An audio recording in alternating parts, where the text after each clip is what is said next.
Hi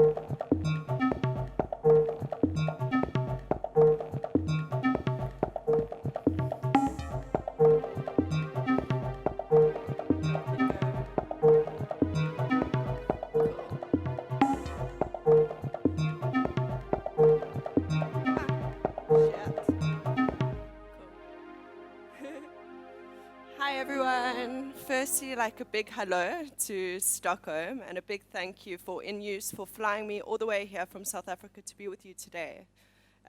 It's super cool. This is me at age 9 in Johannesburg, South Africa. It was 1994 and apartheid was just coming to an end.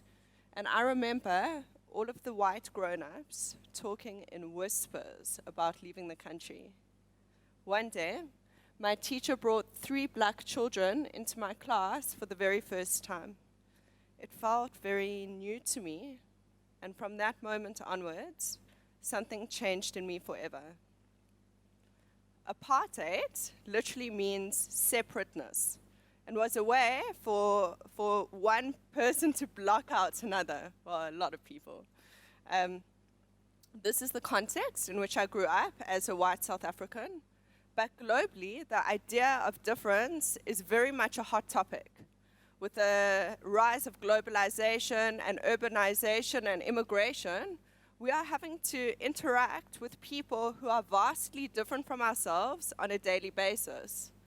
But often, we don't know how to do this. And this is what I'm here today to talk to you about.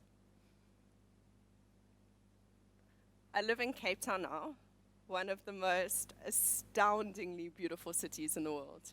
I'm not sure who's been there. But while some are living the good life, others are living in makeshift shacks in townships with no sanitation, running water, or transport money to access the city's limited opportunities. As a designer, context is everything. And by learning how to listen, engage, and design meaningful experiences, we are able to bridge the large social divides that separate us from each other. My work is in response to the many contexts that I've found myself.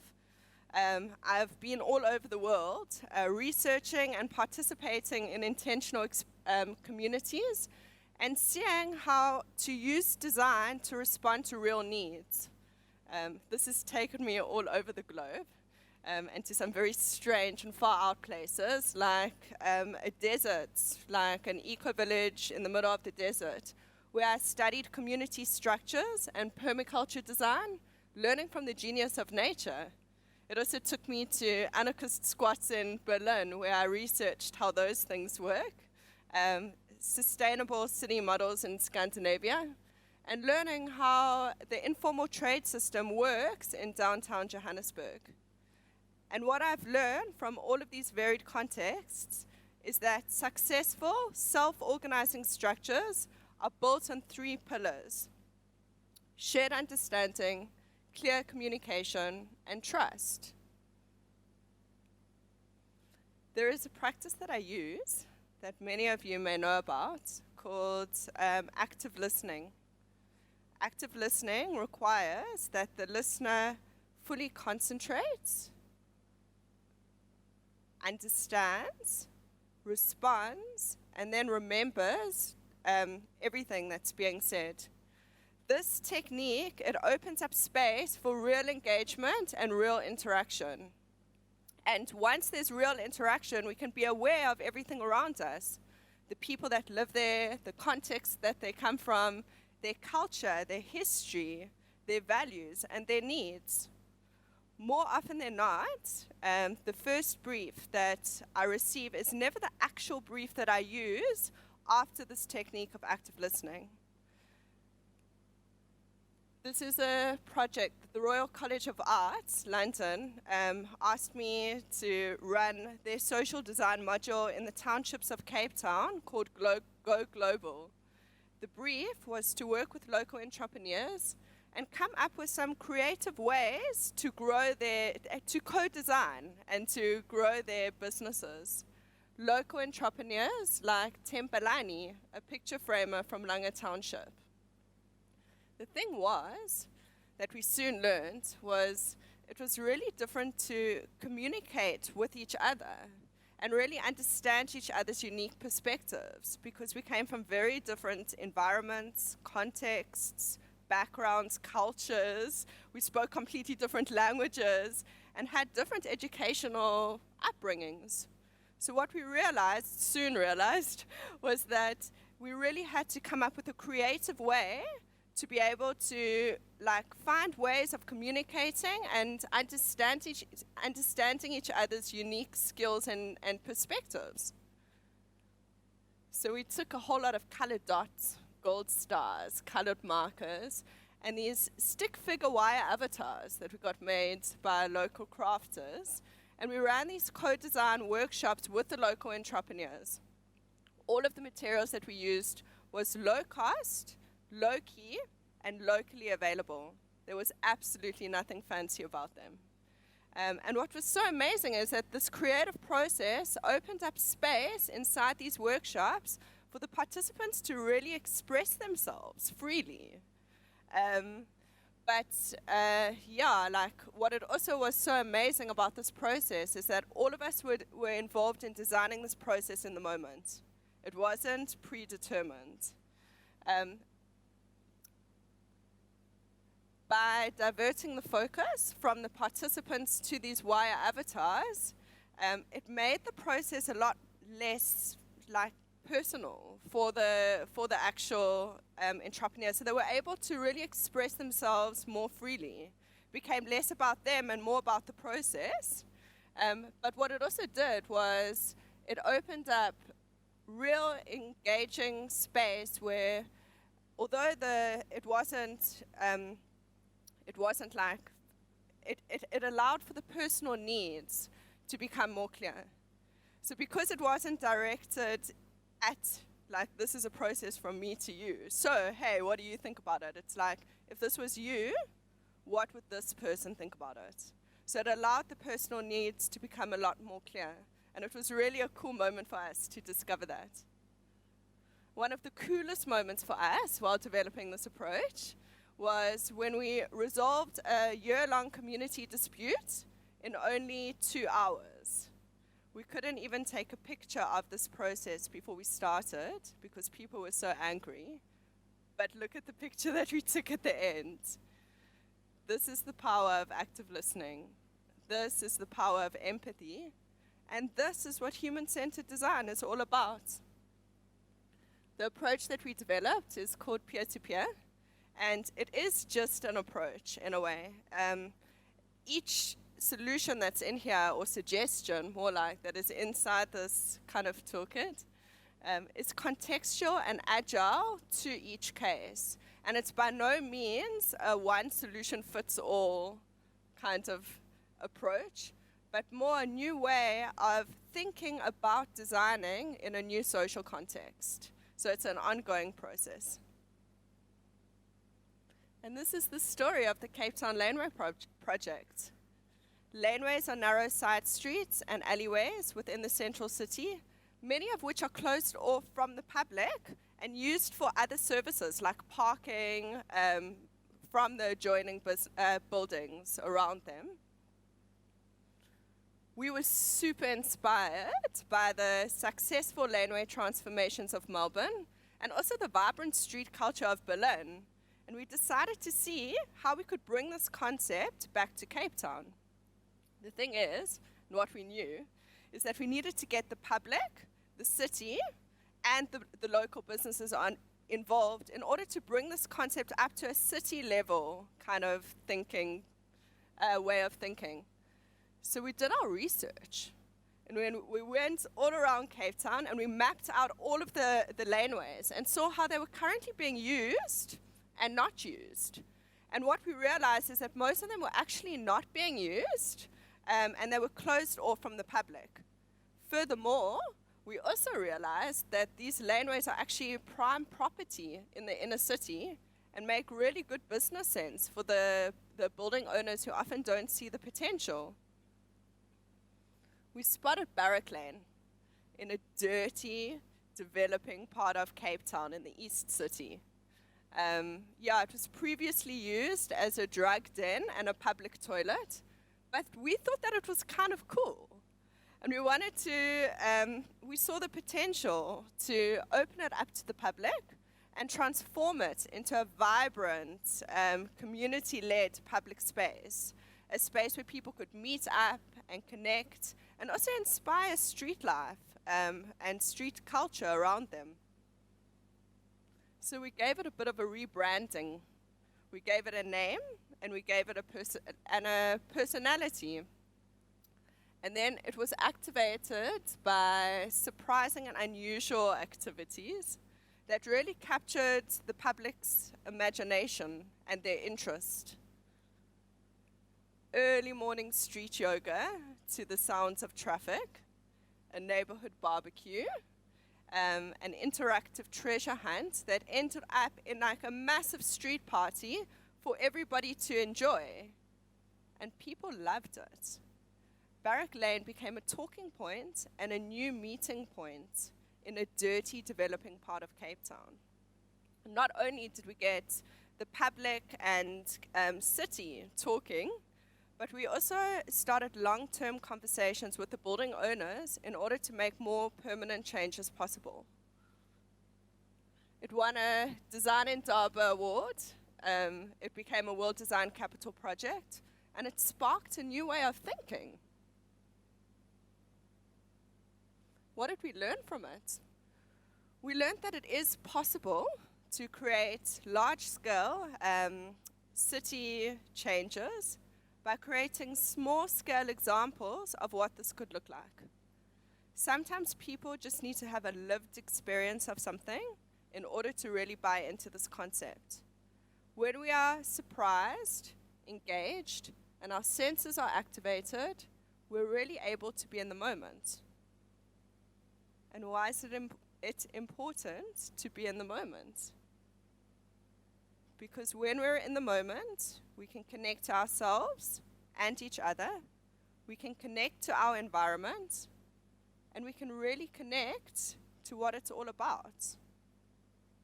I've been talking now, exactly 8 minutes 30, so I think that it's time for us to take a moment. So let's just take one, everybody. I'd like you all to just take a nice deep breath in.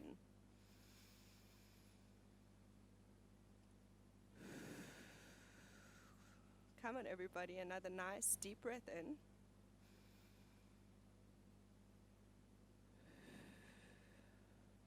Now, as you breathe out, I want you to become aware of the space around you, the sounds in the room, the chair that you're sitting on, the taste in your mouth, the person sitting next to you.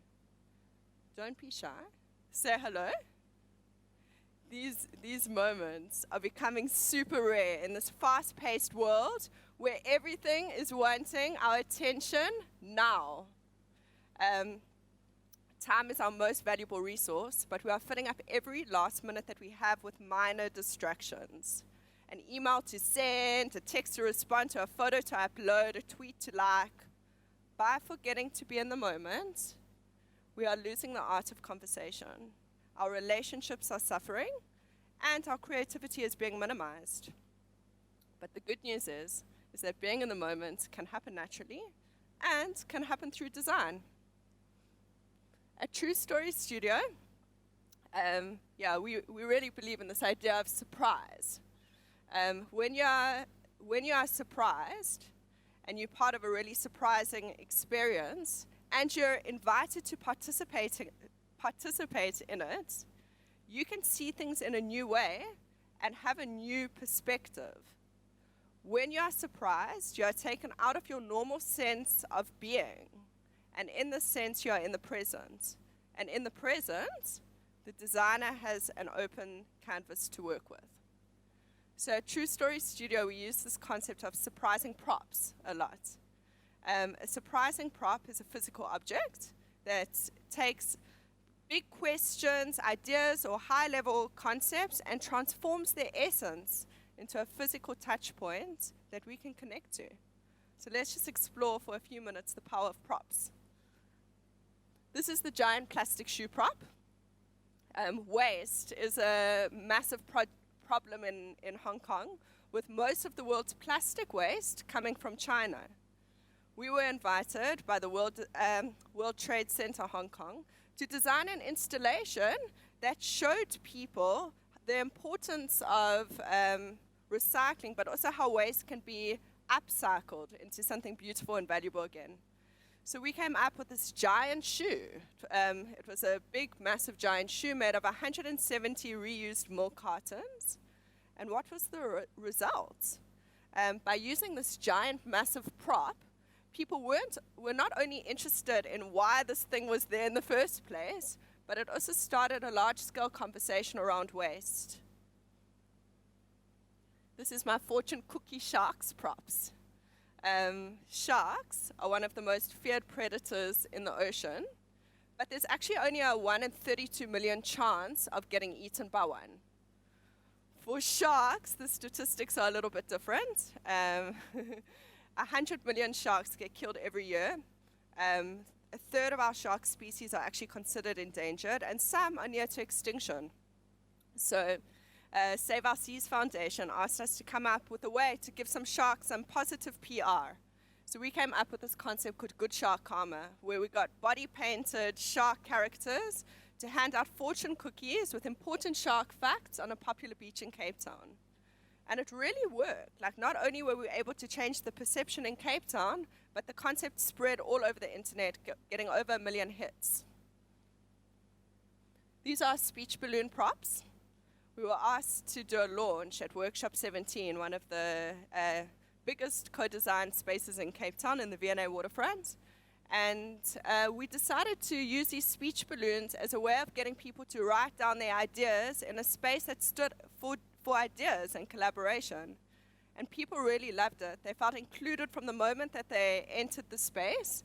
And this technique, as silly as it sounds, the balloons, like, as silly as it sounds, like, it's still one of my most popular interactive tools and has gone all over the world and been as successful in all of these places. So guys, like balloons, just remember. People as props. It's possible also to use people as props. And Steenberg is one of the prestigious golf clubs in Cape Town. They have this yearly event where they invite people. They all golf for a week to raise money for local charities. But yeah, it's also an aging community. So they invited us to spice up the experience and create performance-based events that dances new life into an old community. This is a treasure hunt prop. The first 1,000 days of a child's life are the most important part of its development. But sometimes in South Africa, kids who live outside of the city don't have the same developmental opportunities as the kids in the center of the city. So Embrace, a social justice advocate, asked us to come up with a way to bring 3,000 children from all over Cape Town to be seen, heard, and celebrated. So we came up with this interactive treasure hunt that in a public park in Cape Town that invited children from all over to just be kids for a day, to come, have fun, play. And busloads of children arrived from everywhere. For some, it was the first time that they'd ever been in a public park. And for one day, all of these kids had a equal playing ground. It was very cool. So as you have heard by now, my approach to design is human-centered. And by using the tools of active listening, public participation, and surprising props, we are able to create engaging experiences that really show people what it's all about. Active listening opens up space for interaction and real engagement and allows us to become aware of people, cultures, history, values, and needs in a new context. Public participation invites people to participate in a moment and have a lived experience. When we are engaged, surprised, and our senses are activated, we are really able to be in the moment. And surprising props are able to take large questions, ideas, and high-level concepts and transform their essence into a physical touch point that we can connect to. There is a South African saying, it's actually African, used broadly. It's called Ubuntu. And it includes the human virtues of humanity and compassion towards others. But in short, it means I am because we are. Ubuntu embodies the idea of human-centeredness. It is time for us to bring design back to human beings by realizing that we're actually all the same in one way or another. It might not be so easy to notice at first, but if we take the time to listen, engage, and exchange ideas, we will uncover a wealth of new opportunities and possibilities. Thank you, everyone.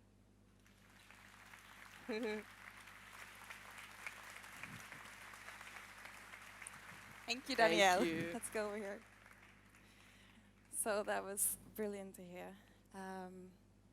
So you're describing this as an approach or a way of thinking about designing in a new context. So I was thinking quite many of the UX competence here are great, like designing in the digital space and have done so for quite many years. Like, what's the difference between working digitally and if you want to enter this physical space design that you're describing? I think I really related also a lot to what Katie was saying in her speech earlier when she was talking about you can't really know what's going to happen. Like, you can't actually be able to control every single aspect in a physical experience. And that's really, really true. Like, I think in the work that I do, what makes it very different is we can come up with a plan, and we can come up with lots of user journeys about how that plan is going to look in real life. But real life is always dynamic. So you don't actually know what's going to happen. And I think this way of working, you've got to be really agile in your approach, not only leading towards it, but also on the day, in that moment, because anything can happen, and all we can do as designers in those circumstances is respond. Yeah, that's great. You're also talking a lot about self-organizing systems and getting social activity in those physical spaces. Yeah. So I was thinking, like, once you have set something up, I mean, you need some design to set it up, and you need to be there to facilitate. Like, at what point is a good time to leave? And, like, in what extent do you need to facilitate the self-organizing systems? You know what I mean? I think it depends system to system. But I think that every self-organizing system, there needs to be a driver or a couple of drivers, you know? And then there needs to be, whatever that system is, that, like, you can set up a system, but then people need to own that system and then maintain that system themselves. So it all depends on the people that are part of that process and also the system that we're setting up in that moment. Sometimes we need to be more involved initially, and then it's easier to step out. And sometimes we need to be able to step in at various points just to be able to maintain that that system is actually still running on its own. But yeah, I mean, the time frame is always different. Like, each brief is different, each case is different. So it all depends on the situation. Yeah, so you need to be in the moment and really see what's happening, right? Absolutely, and have a bigger picture and know when to step in and when to step out. Like, sometimes I find it really difficult to step out of something. I'm like, oh, will it survive without me, you know, like, and you step out and it's really surprising. It's like, yeah, like, what happens if you do actually just remove yourself from the situation right now? And I've been pleasantly surprised a lot of times. So I think it all depends, and then sometimes you just see that it's all falling apart, and it's like, okay, cool, rescue mode, you know, like, get in there, do some stuff, like. So yeah, I think it all depends on case by case, but just being also aware, again, like, of the bigger picture, what it is that you're working towards, and then also knowing, like, what are the appropriate moments to be involved and what are the appropriate moments to step out. Yeah. Thank you so much. It's great having you here. Pleasure. It's and so lovely here's, to be of here. course, a gift, a very Swedish gift to you. Oh, thank you so much. Cool. Thank you, Danielle. Thank you.